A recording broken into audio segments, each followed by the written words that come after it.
India എന്ന നാടിനെ സ്വതന്ത്രമാക്കി ഗാന്ധിജി അഹിംസ എന്നൊരായുധം ധരിച്ചു നിന്നു പോരടി. ഇന്ത്യ എന്ന നാടിനെ സ്വതന്ത്രമാക്കി ഗാന്ധിജി അഹിംസ എന്നൊരായുധം ധരിച്ചു നിന്നു പോരടി. സത്യവും അഹിംസയും കൈവിടാതെ മുന്നേറി വീരനായി ധീരനായി രക്തസാക്ഷിയായി താൻ.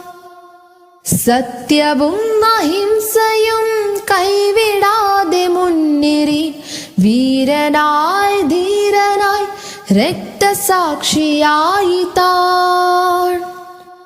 ഭാരതത്തിൻ ഭാവിയായിരുന്നു തന്റെ ലക്ഷ്യമെന്നു